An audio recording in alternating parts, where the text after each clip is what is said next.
చంద్రిక చాలా రోజుల తర్వాత భోజనం చేయకుండా కడుపు నిండిపోయి సంతోషంగా ఉంది. అసలైన సంతోషం అంటే ఇదే నాగభూషణం. అవును మేడం, అసలు కథ ఇప్పుడు మొదలైంది. ఇది అసలైన కథ కాదు, ముందు ముందు జరిగేదే నిజమైన కథ. శాపం శశి కాదు, తనకు అని దివ్యకు తెలియటం బ్రహ్మాండమైన కథ.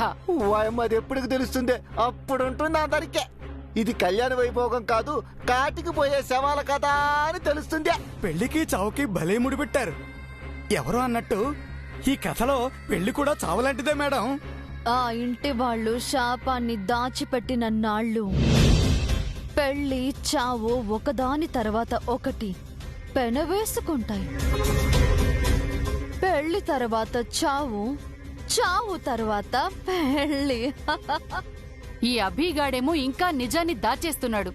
చావు శశి కాదు దివ్యకని చెప్పేస్తే గొడవ వదిలిపోతుంది కదా. నిజాన్ని దాయటం ఈ ఇంటికి అలవాటైపోయింది, ఆనవాయితీ అయిపోయింది. నిజాన్ని దాచిపెట్టడం శాపం కంటే ప్రమాదం నాగభూషణం. శాపం ఒక్కసారే చంపుతుంది, కానీ నిజం ప్రతి క్షణం చంపుతుంది. ఇంతకీ దివ్య గారు ఇప్పుడు ఏం చేస్తారు మేడం? చాణక్యకి శశికి నిజం చెప్తారా? ఏం చెప్పి వాళ్ళని కన్విన్స్ చేస్తారు? అదే నేను వెయిట్ చేస్తున్నాను నాగభూషణం.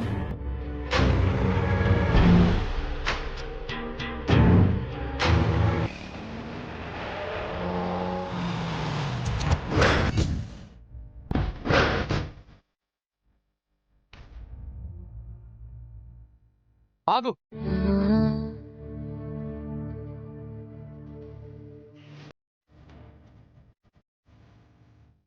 ఏవండి, మళ్ళీ ఏ మొహం పెట్టుకున్నా ఇంటికొచ్చావే?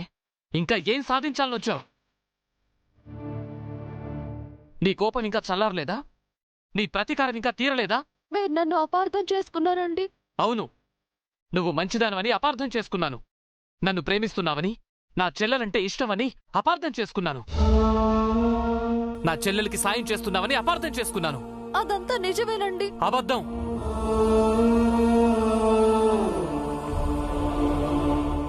అంతా పచ్చి అబద్ధం.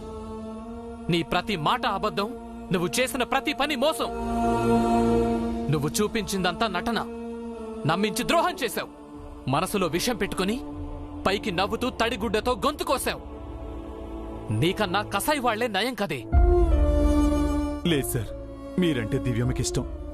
శశమ్మకు దివ్యమ్మ సాయమే చేశారు. ఇంకొక్క మాట మాట్లాడావంటే నిన్ను చంపేస్తాను చారుకేశా.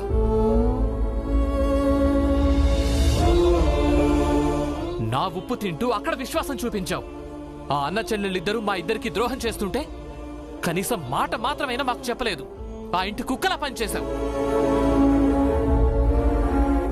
నేను చేసిన తప్పేంటో చెప్పండి. నువ్వేం తప్పు చేయలేదే. నిన్ను నమ్మడం నా తప్పు. నీ మెళ్ళో తాలి కట్టి మొదటి తప్పు చేశాను. సూట్ కేసు పట్టుకుని నువ్వు నా ఇంటికొచ్చి నాపై పగ తీర్చుకుంటాను అన్నప్పుడే నీపై అనుమానం రావాల్సింది. కానీ నీ మాయలో పడిపోయాను. నీ మాయ మాటలు నమ్మాను. నువ్వు మోసం చేస్తావని తెలుసుకోలేకపోయాను. నీ మాయలో పీకల్లోతు కూరుకుపోయాను. సర్వనాశనమైపోయాను. నా చెల్లెలి జీవితాన్ని నా చేతులతో నాశనం చేశానే.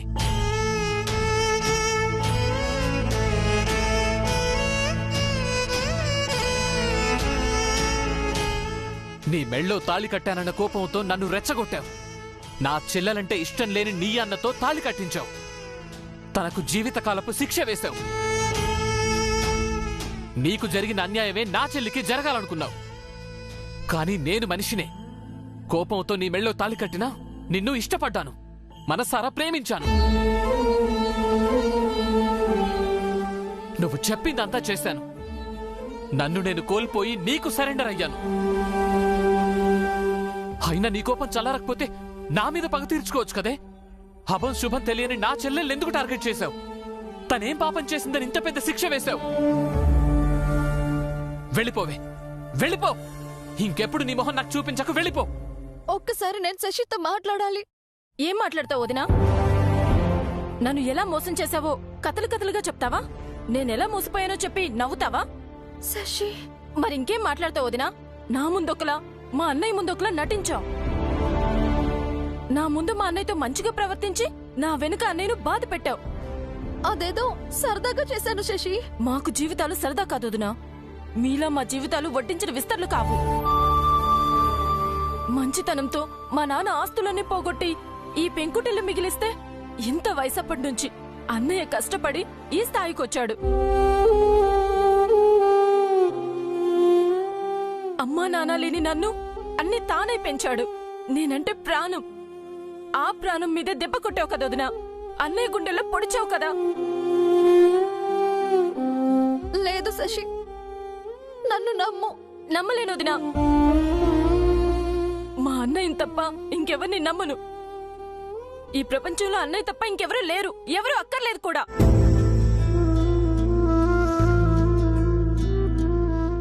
ఈ జీవితం ఇంతే అనుకుంటాను. అలా అనుకు శశి. ఒక్కసారి నేను చెప్పేది విను. ప్లీజ్ వెళ్ళిపోవదినా.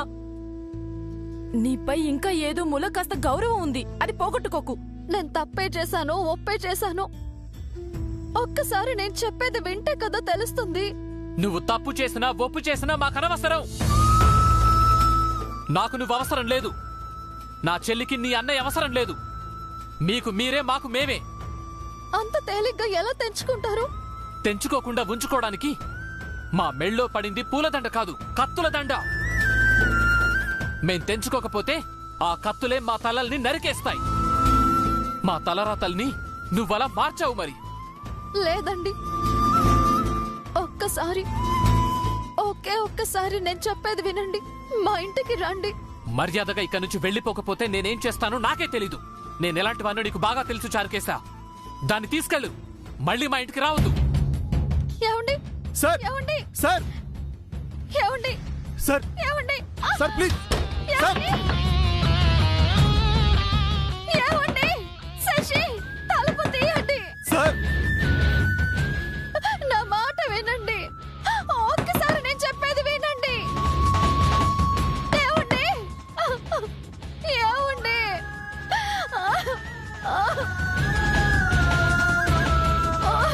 ఏమండి? శశి, ఒక్కసారి నేను చెప్పేది వినండి.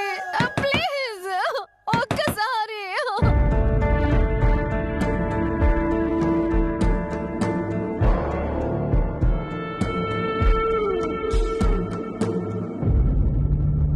దివ్యమ్మా, దివ్యమ్మా, దివ్యమ్మా. సార్ సార్ తలుపు తీయండి సార్. దివ్యమ్మా, దివ్యమ్మా.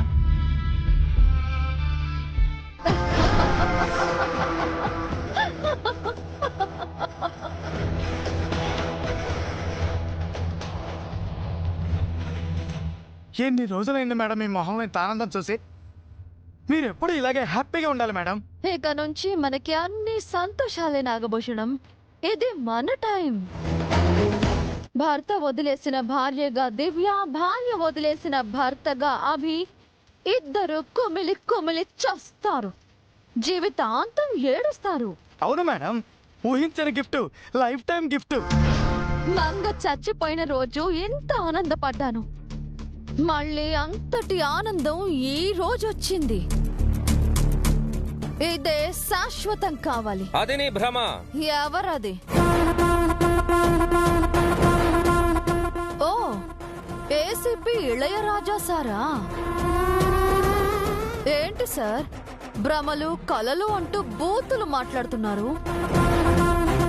షాక్లో సార్ ఏం మాట్లాడుతున్నారో తెలియట్లేదు మేడం. సార్కి ఇలాంటి షాక్కులు చాలా తగులుతాయి నాగభూషణం. మనం నవ్వుతూ ఉంటాం. దివ్య అభిలతో పాటు సార్ ఏడుస్తూ ఉంటారు. చెడ్డవాళ్ల సంతోషం ఎంతోసేపు ఉండదు. మంచివాళ్ల ముందు కష్టపడిన తరువాత సుఖపడతారు. వా, సూపర్ స్టార్ రజనీకాంత్ లా ఏం చెప్పారు సార్? ఇది నేను చెప్పింది కాదు, సూపర్ స్టార్ కూడా చెప్పింది కాదు, ఆ భగవంతుడు చెప్పింది. నువ్వు చేసిన పాపాల వల్లే ఎన్ని రోజులు ఎన్ని కష్టాలు నీకు. ముందు అది తెలుసుకో. సరే, నేను పాపాలు చేశాను, కష్టపడ్డాను. మరి దివ్య అభిలు పూజలు చేసుంటే వాళ్ళకి కష్టాలు రాకూడదు కదా? మీరు చెప్పినట్టే ఆ భగవంతుడు అన్ని సంతోషాలే ఇవ్వాలి కదా.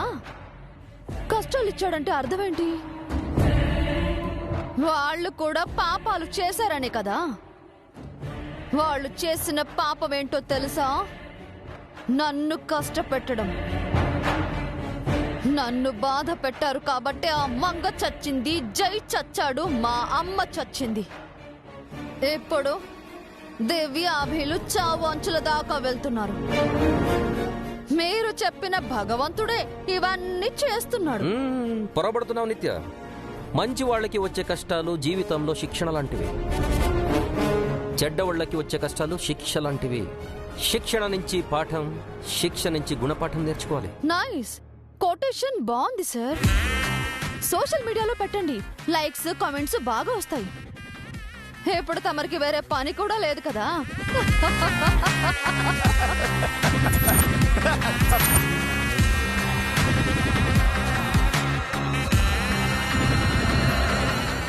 ఇప్పుడు మనం ఎవరికి భయపడాల్సిన అవసరం లేదు నాగభూషణం.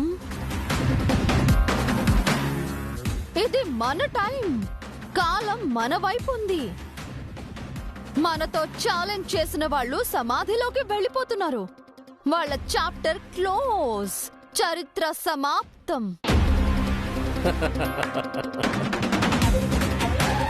సమాప్తం. ఎందుకు సార్ నవ్వుతున్నారు? షాక్ తో పిచ్చిగాని పట్టిందా? మెంటల్ హాస్పిటల్ కి వెళ్తారా? పోనీ మళ్ళీ కోమాలోకి పంపించమంటారా? హాయిగా ఉంటుంది. పరిత్రాణాయ సాధూనం వినాశాయ చదుష్కృతం ధర్మ సంస్థాపనార్థాయ సంభవామి యుగే యుగే. గీతలో శ్రీకృష్ణుడు ఎప్పుడో చెప్పాడు. వెయిట్ చేయి, జరిగేది దుష్ట శిక్షణ, శిష్ట రక్షణ. ఇది ఆ భగవంతుడు చెప్పాడు.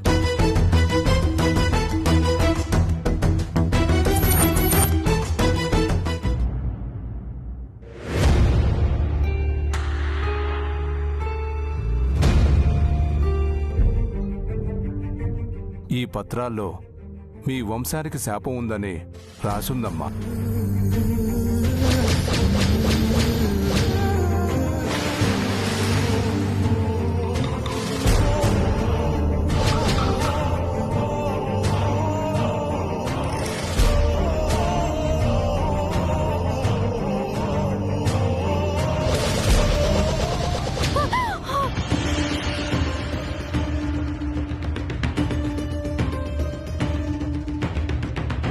ఏమైందమ్మా? చేజీ, నాకు దేవీపురం వెళ్లే రోడ్డు, ఆ ఊరి బోర్డు, గుడి, ఆ అమ్మవారు, అక్కడ మన ఇల్లు, ఇవన్నీ కనిపించాయి.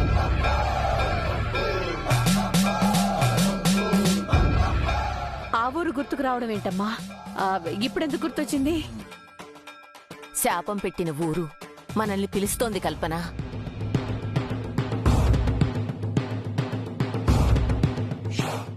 శాపం గురించి అందరికీ తెలిసిపోయింది కాబట్టి తన ఊరికి రమ్మంటోంది.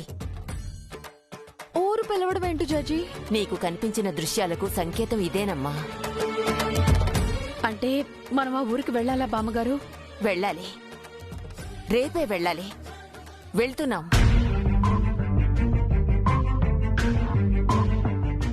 కాని బామ్మగారు, ఆ ఊరికిక వెళ్ళకూడదు అనుకున్నాం కదా. ఎందుకని నానమ్మా? ఆ ఊరు మనకు అచ్చి రాలేదమ్మా. అక్కడే శాపం పుట్టింది. అక్కడే కోడళ్లు చనిపోయారు. అక్కడ బతికి బయటపడింది మీ అమ్మ మాత్రమే. ఈ పరిస్థితిలో ఆ ఊరు వెళ్ళటం మంచిది కాదేమో బామ్మగారు. సొంత ఊరు కన్న తల్లి ఒకటే అంటారు. పిల్లల ప్రశ్నలకు తల్లి సమాధానం చెప్పినట్టే మన సమస్యలకు మన ఊరు పరిష్కారం చూపుతుందేమో. అంటే పోయిన చోటే వెతుక్కోవడమా? ప్రాణాలు పోయిన చోటే ప్రాణాలని బ్రతికించుకోవడమా? తెలీదమ్మా. కాని కారణం లేకుండా ఏదీ మన మనసులోకి, మస్తిష్కంలోకి రాదు. శాపం గురించి నీకు తెలిసిన రోజే ఆ ఊరు, ఆ గుడి నీకు కనిపించాయంటే ఏదో అర్థం ఉండే ఉంటుంది. ఆ ఊరికి వెళ్తే తప్ప మనకు ఆ పరమార్థం అర్థం కాదు. రేపే వెళ్దాం. కానీ బామ్మగారు, అడ్డు చెప్పకు కల్పన. ఎలా జరగాలని ఉంటే అలాగే జరుగుతుంది. ఆ దైవం మీద భారం వేసి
కి పరిష్కారమే దొరుకుతుందో పెద్దవాడు చెప్పింది కదా, మనం వెళ్తున్నాం.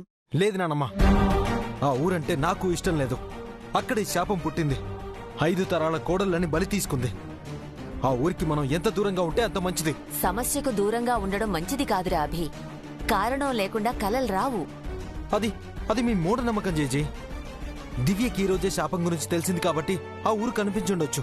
అంత మాత్రాన ఆ ఊరికి వెళ్ళాలనుకోవడం అవివేకం. అలా అనకభి, అది మన పూర్వీకుల ఊరు. మన వంశానికి 5 చావులనిచ్చింది కూడా అదే ఊరు నానమ్మా. ఆ గుడిని పగలగొట్టాలనుంది. ఆ ఇంటిని తగలబెట్టాలనుంది. అయ్యో. ఆ ఊరిని శ్మశానం చేయాలనుంది. అన్నయ్య,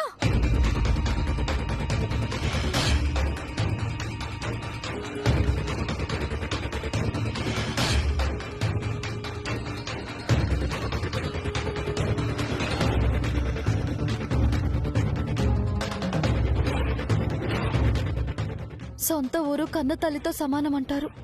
అలా అనకన్నయ్య. ఆ ఊరు మనకేమిచ్చిందమ్మా? సంతోషాన్నిచ్చిందా? శాపాన్నిచ్చింది, చావుల్నిచ్చింది. ఇప్పటికీ ఆ చావులు ఆగట్లేదు. అలాంటి ఆ ఊరికి ఎలా వెళ్తాం? దేనికోసం వెళ్ళాలి? చావుని వెతుక్కుంటూ వెళ్ళాలా? పరిష్కారం కోసం వెళ్ళాలన్నయ్య. ఎక్కడ ప్రశ్న పుడుతుందో అక్కడే సమాధానం ఉంటుంది. సమస్య మొదలైన చోటే పరిష్కారము ఉంటుంది. అక్కడికి వెళ్తే ప్రమాదమమ్మా. అయినా సరే నా ప్రాణాలు ఇచ్చైనా శశిని కాపాడుకోవాలన్నయ్య. దివ్య,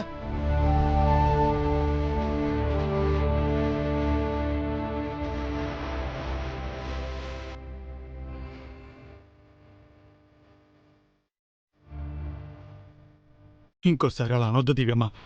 ఏ, నా ప్రాణాలైతే ఒకటి, శశి ప్రాణాలైతే ఇంకొకటా? శశిని శాపానికి అప్పగించింది నేనే కదా. ఆ శాపానికి నేనే బలయి శశిని కాపాడకూడదా? ప్లీజ్ దివ్య, అలాంటి మాటలు మాట్లాడకు. అన్నయ్య, నాపై నీకు ప్రేమ ఉంటే జైజి చెప్పింది వినన్నయ్య. రేపు మనం దేవీపురం వెళ్దాం. మనం మాత్రమే కాదు, శశిని చాణక్యను కూడా తీసుకువెళ్ళాలి.